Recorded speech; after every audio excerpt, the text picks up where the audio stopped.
You know, we tend to think that the more spiritually awake we become, the less we should struggle with things like desire, especially lust. But I do not mean lust in the usual crude way people like to talk about it. I am not talking about shallow attraction or mindless indulgence. I am talking about that deep pull, the one that shows up uninvited, the one that lingers behind the eyes and burns quietly in the soul. You see, when you begin to awaken spiritually, something paradoxical happens. Instead of transcending lust entirely, you become more aware of its presence, more sensitive to its nature. And here is what nobody tells you. Lust does not go away. It simply changes form. Do you ever feel like the more conscious you become, the harder it is to reconcile your physical cravings with your spiritual clarity? Nobody tells you this, but the spiritually awake often wrestle silently with desires they feel they should have outgrown. They sit in meditation, chase stillness, follow the breath, and yet the body still remembers. The eyes still wander, the thoughts still stir. And in that moment, guilt creeps in. Shouldn't I be beyond this? Why am I still feeling this way? But what if everything we have been taught about lust and the path to transcending it is backwards? What if the real problem is not the presence of lust, but the way we resist it, judge it, and try to exile it from our inner world? You see, the awakened ones do not struggle because they are broken. They struggle because they see. They are no longer lost in fantasy. They are aware of the fantasy as it arises. And that's where the tension begins. Do you ever feel like you are torn between the silence of your soul and the fire in your veins? Do you feel ashamed of being both the observer and the one being observed? Let me share with you why this struggle exists and how it is actually pointing you towards something deeper than you have ever known. The first thing you must understand is this: lust is not the enemy. Lust is energy. Pure, raw, creative energy.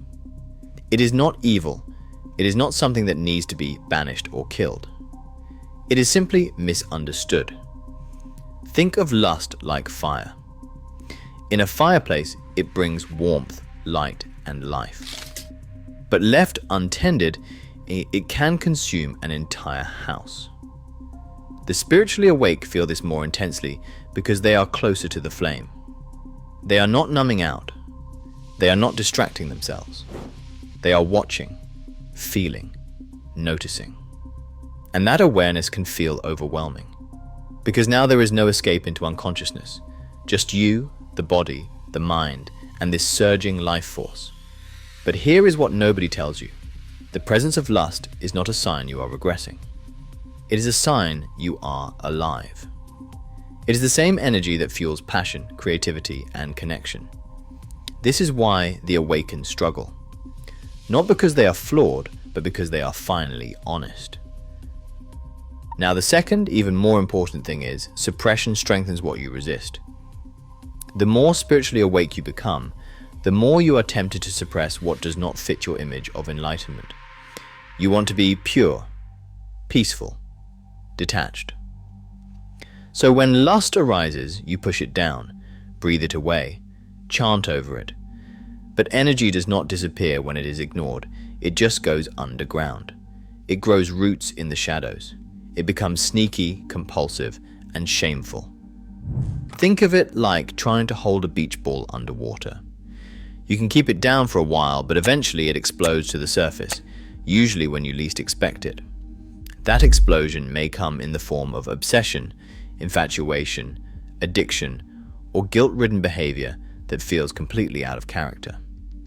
And here is the paradox. The more you try to spiritually bypass lust, the more power you give it. Not because lust is wrong, but because your war with it makes it stronger. What if, instead of judging the desire, you simply observed it? Not as a sin, but as a signal. What if lust is not a test, but a teacher? One that is trying to show you where you are still at war with your own humanness. This is where awakening gets messy. You realize that real growth does not come from denial. It comes from integration.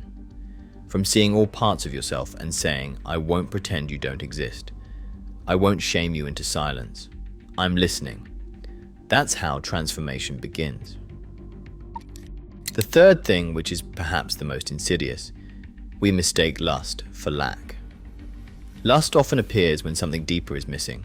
Not necessarily sex, but intimacy, connection, presence, aliveness. We feel empty, so we reach for something that promises intensity.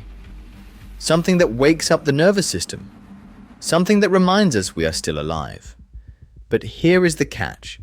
Most people do not recognize the difference between lust and longing, between desire for pleasure and hunger for wholeness. It is like mistaking a mirage for water. You chase it, drink it, and wonder why you are still thirsty. I once knew someone who used lust like a bandage. Every time they felt unworthy, unseen, disconnected, they would seek out physical connection. They did not want sex, they wanted to feel real. But it took years to realize that what they truly longed for was to be held, not by another person, but by themselves, to feel at home in their own being. Think about it this way. Lust is often a symptom, not a cause. It is the signal light on the dashboard. But most of us try to smash the light, instead of looking under the hood. So we chase stimulation, when what we actually need is stillness. This is why the spiritually awake often feel more triggered by lust, not less. Because they are finally sensitive enough to see what is underneath it. And the fourth, the most critical of all, is that lust becomes sacred when seen through new eyes. When you drop the judgment, something beautiful happens. Lust becomes not a threat, but a form of reverence.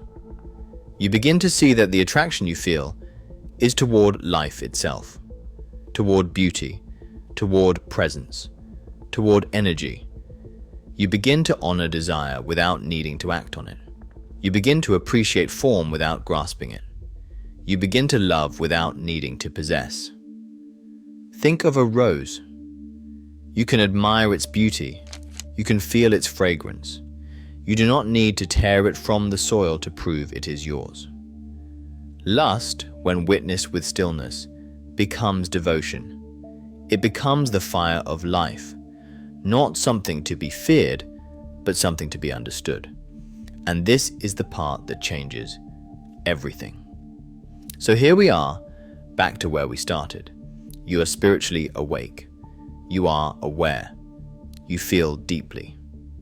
And yes, you struggle. But all of this connects.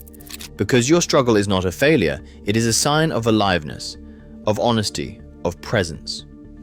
The beautiful secret is this: lust does not disappear because you are awake. Your relationship to it changes. You stop running from it. You stop drowning in it. You start listening. You are not broken. You are not failing. You are simply becoming whole. The next time you find yourself caught between the pulse of desire and the pull of stillness, remember what we explored today. Remember that the struggle does not mean you are lost. It means you are awake enough to notice it. You are the universe experiencing itself. You are fire and water, breath and silence, body and soul. This is the dance we are all part of. And so the journey continues.